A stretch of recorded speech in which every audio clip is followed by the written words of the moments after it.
যারা ওয়াইফাই রাউটারের মাধ্যমে ইন্টারনেট ব্যবহার করেন তাদের মধ্যে কমন একটা প্রবলেম হচ্ছে ওয়াইফাই রাউটারের যে সিগন্যাল ঠিকমতো না পাওয়া এবং ওয়াইফাই রাউটারের মাধ্যমে যে ইন্টারনেট আপনি ইউজ করছেন সেটার স্পিড ঠিকমতো না পাওয়া। তো এই জিনিসটা নিয়ে আসলে অনেকের মধ্যে কনফিউশন আছে, অনেকের মধ্যে নানান ধরনের ঝামেলা আছে।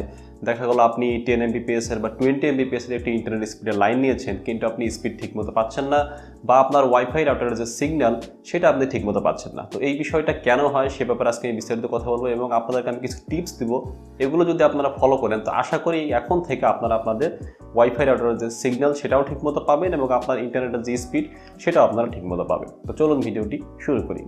Welcome back. তো tips number 1, select a good place for your router. অর্থাৎ আপনার রাউটারটা এমন জায়গায় আপনি স্থাপন করেন যেন আপনার পুরো যে এরিয়াটা আছে, আপনার পুরো যত জায়গায় আপনি ইন্টারনেটটা ইউজ করছেন ওয়াইফাই রাউটারের মাধ্যমে, বা যেসব জায়গায় আপনার ওয়াইফাই রাউটারের যে সিগন্যালটা যাচ্ছে সেটা যেন সেখান থেকে ভালোভাবে কাভারেজ করতে পারে। এখন আপনার ওয়াইফাই রাউটারের জন্য কিছু বাধা আছে, যেমন আপনার যদি ওয়াল বেশি থাকে, সেখানে যদি বাধা বেশি থাকে, এছাড়া যদি কোনো ইলেকট্রনিক্স ডিভাইস আপনার ওয়াইফাই রাউটারের আশেপাশে থাকে, যেমন আপনার মাইক্রোওয়েভ ওভেন থাকে, আপনার স্পিকার থাকে, আপনার কোনো ইলেকট্রনিক্স পণ্য থাকে, এইসব জায়গায় যদি আপনি ওয়াইফাই রাউটার সেট করেন সেক্ষেত্রে কিন্তু আপনার যে ওয়াইফাই রাউটারের সিগন্যাল সেটা কিন্তু আসলে বাধাপ্রাপ্ত হবে এবং সে কিন্তু ঠিকভাবে তার সিগন্যালটা স্প্রেড করতে পারবে না। অর্থাৎ সে কিন্তু সিগন্যালটা ঠিকভাবে সে কিন্তু আপনার ছড়াতে পারবে না। তো সেক্ষেত্রে কিন্তু অবভিয়াসলি আপনার ওয়াইফাই রাউটারের যে স্পিড আছে সেটা কিন্তু কমে যাবে, তার যে সিগন্যাল বুস্ট করার ক্ষমতা, তার যে সিগন্যাল ছড়ানোর ক্ষমতা সেটা কিন্তু আসলে কমে আসবে। এবং যেগুলো বললাম যে বিভিন্ন মাইক্রোওয়েভ ওভেন বা আপনার স্পিকার, এগুলো কিন্তু আসলে 2.4 GHz ম্যাক্সিমাম ইলেকট্রনিক ডিভাইসগুলো আমাদের কাজ করে এবং আপনার ইন্টারনেট স্পিডটাও যদি হয় 2.4 GHz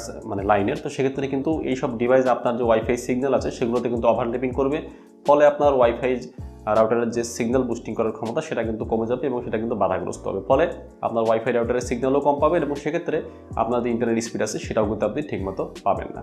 তো সেজন্য আপনার ওয়াইফাই রাউটারটা আপনি এমন জায়গায় স্থাপন করুন যেখান থেকে আসলে আপনার বাধাটা কম পাচ্ছে এবং যেখানে স্থাপন করলে আপনার পুরো এরিয়াটা মানে সমানভাবে সে মানে রাউটারটা বিস্তার করতে পারবে। এবং ওয়াইফাই রাউটারের যে অ্যান্টেনা থাকে, যদি সেখানে 2টা বা 4টা যে কটা অ্যান্টেনাই থাকুক, ওয়াইফাই রাউটারের যে অ্যান্টেনা আছে সেগুলো কিন্তু আপনার হরিজন্টালি আসলে আপনার সে কিন্তু মানে যে সিগন্যালটা আছে সেটা কিন্তু সে স্প্লিট করে। অর্থাৎ আপনার ওয়াইফাই রাউটারের যে অ্যান্টেনা আছে সেটা যদি আপনি হরিজন্টালি লাগান, অর্থাৎ খাড়াখাড়িভাবে লাগান, সে কিন্তু এর সিগন্যালটা বিস্তার করবে এইভাবে, এবং সেটা যদি আপনি এভাবে লাগান তাহলে আপনার ওয়াইফাই যে সিগন্যালটা আছে সে কিন্তু এভাবে আসলে বিস্তার করবে। অর্থাৎ আপনার যদি ওয়াইফাই রাউটারের অ্যান্টেনা 2টা থাকে বা 4টা থাকে, এর মধ্যে অর্ধেক ওয়াইফাই রাউটারের অ্যান্টেনা আপনি লাগাবেন হরিজন্টালি এবং অর্ধেক ওয়াইফাই রাউটারের অ্যান্টেনা সেটা আপনি রাখবেন ভার্টিক্যাল পজিশনে। তাহলে হবে কি, আপনার একটা অ্যান্টেনা আপনার সিগন্যাল দিবে ভার্টিক্যালি আর একটা অ্যান্টেনা আপনার সিগন্যাল দিবে হরিজন্টালি, ফলে আপনার পুরো যে এরিয়াটা আছে সে কিন্তু ভালোভাবে কাভারেজ করতে পারবে। Tips number 2, keep your wifi router updated. অর্থাৎ আমরা যারা স্মার্টফোন ইউজ করি আমরা কিন্তু কিছুদিন পরই বিভিন্ন সিকিউরিটি আপডেট পাই, বিভিন্ন অন্যান্য কিন্তু আপডেট পাই। তো ওয়াইফাই রাউটারের ক্ষেত্রে কিন্তু সেম ব্যাপারটা, এমন না যে শুধু আপনার স্মার্টফোনে বা আপনার বিভিন্ন যে কম্পিউটারে কিন্তু আপডেট দেওয়া হয়, আপনার ওয়াইফাই রাউটারে কিন্তু বিভিন্ন ফার্মওয়্যার আপডেট, বিভিন্ন সিকিউরিটি আপডেট দেওয়া হয়। এখন সাপোজ আপনি ডি-লিঙ্কের একটা ওয়াইফাই রাউটার ইউজ করছেন, এখন দেখা গেল আপনি 5 বছর আগে রাউটারটা কিনেছেন বা 2 বছর আগে কিনেছেন, এখন আপনি সেম একইভাবেই কিন্তু রাউটারটা চালাচ্ছেন, বাট এই 5 বছরে কিন্তু দেখা গেল যে 5টা আপডেট আপনার রাউটারে চলে এসেছে, বাট আপনি কিন্তু সেগুলো খবরও রাখেননি, সেগুলো আসলে আপনার যে রাউটার আছে সেখানে আপনি আপডেটও করেননি। তো এটা করার জন্য সিম্পলি আপনার যে রাউটারটা আছে সেই রাউটারটা কোনো পিসিতে বা কোনো মোবাইলের যে ব্রাউজার আছে সেখানে যদি আপনি কানেক্ট করে সেই রাউটারের যে আইপি অ্যাড্রেস আছে সেটা আপনি সেখানে দিয়ে ইন্টার করলেই কিন্তু যে আপনার অ্যাডমিন প্যানেলটা আছে বা সেখানে কিন্তু আপনি চলে যেতে পারবেন। সেখানে আপনার ইউজার আইডি পাসওয়ার্ড দিয়ে সেখানে আপনি ডি-লিঙ্কের বা তাদের যে ওয়েবসাইট আছে সেখানে গিয়ে কিন্তু আপনি দেখতে পারেন যে আপনার যে মডেলের আপনি রাউটার কিনেছেন তার জন্য কোনো লেটেস্ট ফার্মওয়্যার বা কোনো সিকিউরিটি আপডেট ডি-লিঙ্ক দিয়েছে কিনা। যদি সেটা দিয়ে থাকে তাহলে সাথে সাথে আপনার রাউটারটা আপডেট করে ফেলুন। যদি কোনো সিকিউরিটি আপডেট হয় বা অন্য কোনো আপডেট হয় সেটা যদি আপনার ফোনে আপনি ইনস্টল করেন বা সেটা যদি আপনার রাউটারটা আপডেট করেন, সেক্ষেত্রে আপনার রাউটারের যে স্পিড আছে বা সিগন্যাল বুস্টিং করার ক্ষমতা আছে বা সিকিউরিটি আছে সব কিছুই বৃদ্ধি পাবে। Tips number 3, use a stronger antenna.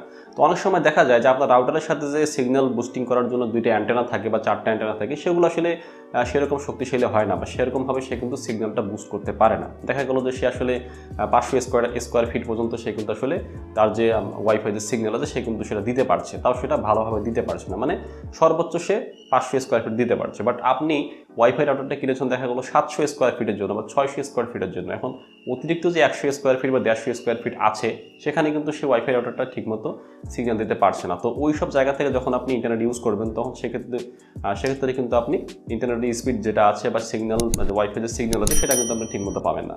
তো এই জন্য আপনি যদিও ম্যাক্সিমাম রাউটারগুলোতে আসলে আপনার সবগুলোতে আপনার অ্যান্টেনা চেঞ্জ করা যায় না, তো যেগুলোতে আসলে অ্যান্টেনা চেঞ্জ করা যায় আপনি চাইলে বাজার থেকে 200 বা 300 টাকা এরকম খরচ করে আপনি 9 ডিবি বা 12 ডিবি এরকম ভালো অ্যান্টেনা লাগাতে পারেন। ফলে যেটা হবে আপনার ওয়াইফাইয়ের যে সিগন্যাল আছে সেটা কিন্তু আগের থেকে অনেক বৃদ্ধি পাবে। তো সেক্ষেত্রে আপনি ইন্টারনেটের যে স্পিড সেটাও ঠিকমতো পাবেন, আপনার ওয়াইফাইয়ের যে সিগন্যালটা আছে সেটাও আপনি অনেক দূর পর্যন্ত পাবেন। Tips number 4, buy a WiFi router repeater booster. অর্থাৎ আপনি যে ওয়াইফাই রাউটার কিনেছেন, যেটা আমি আগেও বললাম, আপনি দেখা গেলো যে 2টি অ্যান্টেনা লাগালেন আপনি হাই ডেসিবেলে, তারপরও আপনার আসলে রেঞ্জটা কাভার হচ্ছে না। সেক্ষেত্রে আপনি কি করবেন? আপনি একটা ওয়াইফাই রাউটার কিনবেন? নো, আপনি কিনবেন একটা ওয়াইফাই রিপিটার, এক্সটেন্ডার, বুস্টার, যেটাই বলেন না কেন।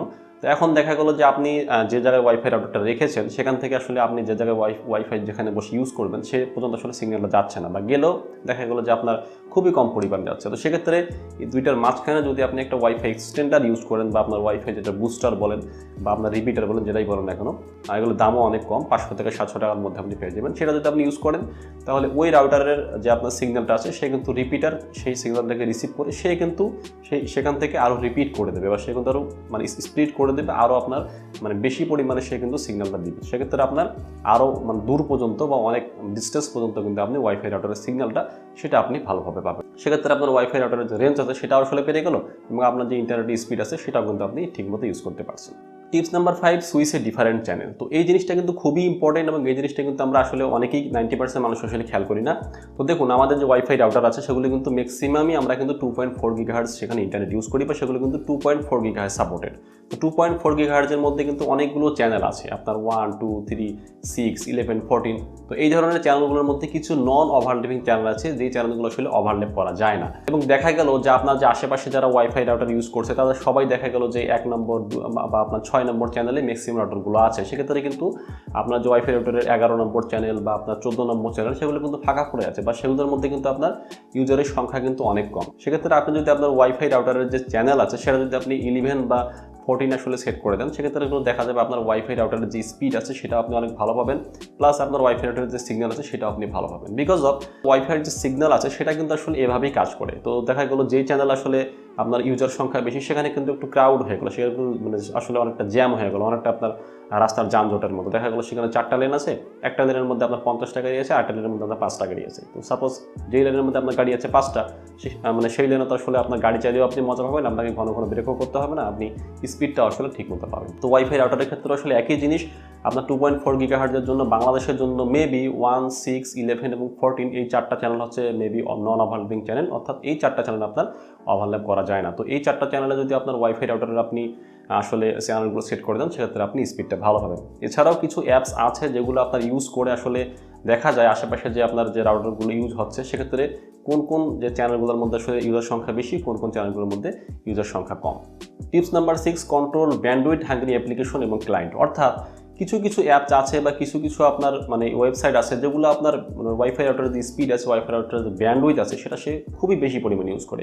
সাপোজ আপনি কোনো স্ট্রিমিং সাইট দেখছেন, আপনি কোনো ইউটিউব দেখছেন, আপনি কোনো স্ট্রিমিং ভিডিও সাইট প্ল্যাটফর্ম দেখছেন, যেগুলোতে কিন্তু আপনার ব্যান্ডউইথ খুবই বেশি পরিমাণে ইউজ করে। এখন দেখা গেলো আপনার বাসায় আপনারা 5 জন মিলে একটা ওয়াইফাই রাউটারের মাধ্যমে আপনার ইন্টারনেট ইউজ করছেন। এখন 5 জনই যদি আপনার মানে ইউটিউব দেখে, বা 5 জন যদি আসলে আপনার ভিডিও স্ট্রিমিং সাইট থেকে স্ট্রিমিং করে, অথবা দেখা গেলো আপনার বাইরে থেকে কোনো গেস্ট আসলে সেও আসলে সে একই কাজটাই করতেছে, সে কিন্তু ইউটিউব ভিডিও স্ট্রিমিং করতে। তো সেক্ষেত্রে কিন্তু আপনার মানে ওয়াইফাইয়ের যে স্পিড আছে, ওয়াইফাইয়ের যে সিগন্যাল বুস্টিং করার ক্ষমতা আছে সেটা কিন্তু অটোমেটিক্যালি কমে যাবে।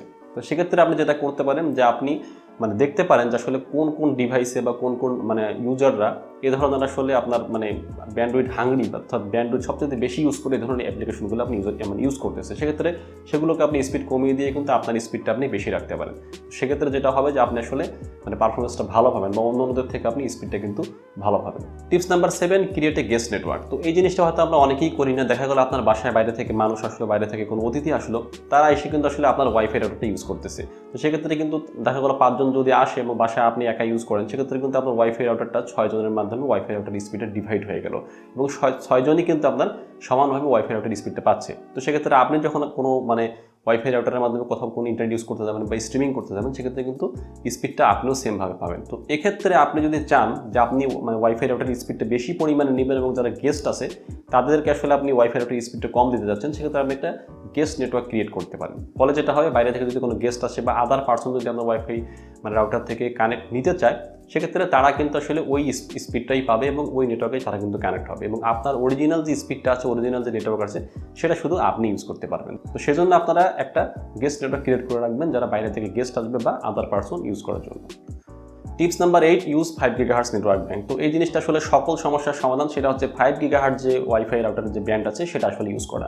যদিও বাংলাদেশের ক্ষেত্রে আমরা কিন্তু ম্যাক্সিমাম 2.4 GHz যে ওয়াইফাই রাউটারের যে ব্যান্ড আছে সেটা আসলে ইউজ করি, এবং আমাদের যারা আইএসপি থেকে সার্ভিস প্রোভাইডার তারাও আসলে 2.4 GHz এর যে লাইন আছে সেটাই কিন্তু দেয়। তো এখন 2.4 GHz এমনিতেই সবাই ইউজ করে, সেখানে এমনি ক্রাউড বেশি, সেখানে ভিড় বেশি, সেখানে জ্যাম বেশি, এবং সেখানে ওভারল্যাপিংটাও কিন্তু বেশি। এবং আপনি যদি 5 GHz লাইন ইউজ করেন সেখানে আপনার ওভারল্যাপিংটা কম, বাট 5 GHz একটা অসুবিধা আছে, সেটা হচ্ছে আপনার রাউটারের যে আপনার সিগন্যাল বুস্টিং করার ক্ষমতা বা তার যে পরিমাণ এরিয়াতে সে আসলে আপনার সিগন্যালটা দিতে পারতো 5 GHz, সে কিন্তু এর অর্ধেক জায়গায় আসলে সিগন্যালটা দিতে পারবে, অর্থাৎ তার সিগন্যাল স্প্লিট করার ক্ষমতা কিন্তু কমে যাবে 5 GHz লাইন যে 2.4 GHz লাইনের থেকে। এবং 5 GHz যে ইন্টারনেট কানেকশন, সেখানে আমরা যেহেতু ওভারল্যাপিং কম, সেখানে আপনি কিন্তু আপনার স্পিডটাও বেশি পাবেন, এবং আপনার ওয়াইফাই ইউজ করা যে আপনার যে ইমপ্রেশনটা, ওয়াইফাই ইউজ করে যে আপনি মজা, সেটা কিন্তু আপনি 5 GHz লাইনে পাবেন। বাট সেক্ষেত্রে 5 GHz লাইন কিন্তু আপনার অনেক বেশি কস্টলি হবে 2.4 GHz থেকে। Tips number 10, don't forget to reboot your wifi router. তো আমরা স্মার্টফোনের ক্ষেত্রে কী করি, যখন আমাদের স্মার্টফোনটা ঠিকমতো চলছে না, অনেক সময় হ্যাং করছে, অনেক সময় আপনার ল্যাগ করছে, তখন আমরা কী করি, আমাদের স্মার্টফোনটা কিন্তু আমরা রিবুট করি। তো রিবুট করলে কী হয়, পুরো সিস্টেমটা আবার একটু আপগ্রেড হয়ে যায়, এবং পুরো সিস্টেমটা কিন্তু আবার নড়ে চড়ে বসে, পুরো সিস্টেমটা কিন্তু একটু স্পিড হয়ে যায়, একটু কিন্তু ফাস্ট হয়ে যায়। দেখবেন আপনার স্মার্টফোন যদি আপনি রিবুট করেন, তো সেক্ষেত্রে দেখবেন আপনি স্মার্টফোনের যে পুরো কার্যক্রম আছে, পুরো তার যে আপনার অপারেশনটা আছে, সেটা কিন্তু রিবুট করার পর অনেকটা স্পিড আপ হয়ে যায়। বিকজ অফ যেসব জায়গায় আপনার গিল্টি ছিল, যেসব জায়গায় আপনার জ্যাম ছিল, ল্যাগ ছিল, আপনার হ্যাং ছিল, সব কিছু কিন্তু রিবুটের মাধ্যমে সেই সমস্যাগুলো সমাধান হয়ে যায়। তো একইভাবে আপনি কিন্তু আপনার ওয়াইফাই রাউটারটা নির্দিষ্ট একটা সময় পর পর কিন্তু রিবুট করতে পারেন। ফলে আপনার ওয়াইফাই রাউটারের যে সিগন্যাল বুস্টিং করার ক্ষমতা, ওয়াইফাই রাউটারের যে স্পিড, কোথাও যদি কোনো লেকিংস থাকে, সেটা কিন্তু রিবুটের মাধ্যমে ক্লিয়ার হয়ে যাবে। এবং আপনি যদি সেটা ম্যানুয়ালি নাও করতে চান, সেটা কিন্তু আপনার শিডিউল দিয়ে রাখা যায় ওয়াইফাই রাউটারে, সেটা কিন্তু আপনি শিডিউল করে দিতে পারেন যে আপনার 1 সপ্তাহ পর পর বা 1 মাস পর পর অটোমেটিক্যালি আমার ওয়াইফাই রাউটারটা একবারের জন্য রিবুট হবে। তো সেক্ষেত্রে আপনার ওয়াইফাই রাউটারের যে সিগন্যাল বুস্টিং করার ক্ষমতা, পুরো ওয়াইফাই রাউটারের যে পারফরমেন্স, সেটা কিন্তু আপনার আগের থেকে অনেকটা ভালো হবে। Tips number 10, use latest wifi technologies. অর্থাৎ আপনার যদি ওয়াইফাই রাউটার আপনি ইউজ করতেই হয়, সেক্ষেত্রে লেটেস্ট ব্র্যান্ডের বা আপনার লেটেস্ট টেকনোলজির ওয়াইফাই রাউটার আপনাকে ইউজ করতে হবে, সেক্ষেত্রে আপনি পারফরমেন্সটা ভালো পাবেন। সেটা কীভাবে, ধরুন বর্তমানে যে ওয়াইফাই রাউটারগুলো আছে, সেগুলোতে কিন্তু বিভিন্ন ধরনের টেকনোলজি ইউজ করা হয়। যেমন কিছু রাউটার ইউজ করা হয় আপনার IEE 802.11 AC, এবং আরেকটা টেকনোলজি আছে, সেটা হচ্ছে IEE 802.11B অথবা 802.11 আপনার G, এই ধরনের কিছু টেকনোলজি আছে। তো তার মধ্যে 802.11 AC যে টেকনোলজিটা আছে, সেটা হচ্ছে লেটেস্ট টেকনোলজি। তো এই টেকনোলজিটা কিন্তু আপনার ভালো পরিমাণে ডাউনলোড, ভালো পরিমাণে আপনার যে আপলোড, সেটা কিন্তু সে সাপোর্ট করে। তো ম্যাক্সিমাম যে রাউটারগুলো বর্তমানে বাজারে আসে, সেগুলো আসলে 802.11 AC টেকনোলজিতে তৈরি, এবং কিছু রাউটার আছে যেগুলো ব্যাটারিটেড, সেগুলোর মধ্যে কিন্তু 802.11B অথবা 802.11 যে G আছে বা 802.11N, এই ধরনের টেকনোলজিগুলো আছে। এখন আপনি যখন রাউটার কিনবেন, সেক্ষেত্রে চেষ্টা করবেন আপনার লেটেস্ট টেকনোলজি যে রাউটার আছে সেটা কেনার জন্য। সেটা যদি কিনেন, অবভিয়াসলি সেখানে আপনি পারফরমেন্সটা ভালো পাবেন, সেখান থেকে আপনি ভালো ডাউনলোড স্পিড পাবেন, ভালো আপলোড স্পিড পাবেন। এবং আপনার ওয়াইফাই রাউটার কেনার ক্ষেত্রে কিন্তু আপনার ওয়াইফাই রাউটারের সক্ষমতাটাও কিন্তু অনেকটা বিষয়। দেখা গেল আপনি 5 জনে মিলে একটা ওয়াইফাই রাউটার ইউজ করবেন, বাট আপনি যে ওয়াইফাই রাউটারটি কিনেছেন, সেখানে আসলে 5 জন যে ইউজার আছে বা 10 জন ইউজার আছে, সে আসলে সাপোর্টই করে না, সে সাপোর্টই করে মাত্র 3 জন ইউজার। তো সেক্ষেত্রে আপনি যখন 5 জন সেখানে ইউজ করতে যাবেন, তো সেক্ষেত্রে আপনি স্পিডটাও পাবেন না, সেখানে আপনি ওয়াইফাই রাউটারের যে সিগন্যাল আছে সেটা আপনি ঠিকমতো পাবেন না। তো সেক্ষেত্রে আপনার ওয়াইফাই রাউটার যখন আপনি কিনবেন, সেটা লেটেস্ট টেকনোলজির অবশ্যই কিনবেন, এবং আপনি যে পরিমাণ ইউজ করবেন, সেই পরিমাণ ইউজের যে সক্ষমতা সেই ওয়াইফাই রাউটার আছে কিনা, সেটাও আপনাকে আসলে ভালো করে দেখে নিতে হবে। এছাড়াও আরও কিছু কারণ আছে, যেমন আপনার ওয়াইফাই রাউটারের যে কেবল, যার মাধ্যমে ইন্টারনেট কানেকশনটা নিয়েছেন, সেটা যদি ভালো কোয়ালিটির না হয়, সেটা যদি আসলে খুব খারাপ কোয়ালিটির হয় বা উইক একটা কেবল আপনি নিয়েছেন, সেক্ষেত্রে আপনার রাউটার যত ভালোই হোক, আপনার ইন্টারনেটের স্পিড আপনি যত ভালোই নেন, আপনার কেবলটা যদি ভালো না হয়, যেটা দিয়ে আপনি ইন্টারনেটের কানেকশনটা নিচ্ছেন, তাহলে কিন্তু আপনি ভালো পরিমাণে ইন্টারনেট স্পিডটা পাবেন না। তো এই যে টিপসগুলোর কথা আমি বললাম, এগুলো যদি আপনারা ফলো করেন, বা এই টিপসগুলোর কোথাও যদি কোনোটা লেকিংস থাকে, সেগুলো আপনি এখন পর্যন্ত ফলো করেননি, তো সেগুলো যদি আপনারা ফলো করেন, তো আশা করি এখন থেকে আপনার ওয়াইফাই রাউটারের যে স্পিড, সেটা আপনি আগের থেকে অনেক বেশি পাবেন, এমনকি দ্বিগুণও হয়ে যেতে পারে। তো আজকের ভিডিওটি এই পর্যন্তই। যদি ভিডিওটি ভালো লাগে লাইক দিবেন, যদি ভালো না লাগে অবশ্যই ডিসলাইক দিবেন, এবং অবশ্যই কমেন্ট করে জানাবেন যে আপনার মতে আর কি ওয়ে থাকতে পারে ওয়াইফাই রাউটারের স্পিড বাড়ানোর ক্ষেত্রে। তো দেখা হচ্ছে পরবর্তী কোনো টেকনোলজিক্যাল ভিডিও নিয়ে। আজকের মতো এই পর্যন্তই। ধন্যবাদ সবাইকে।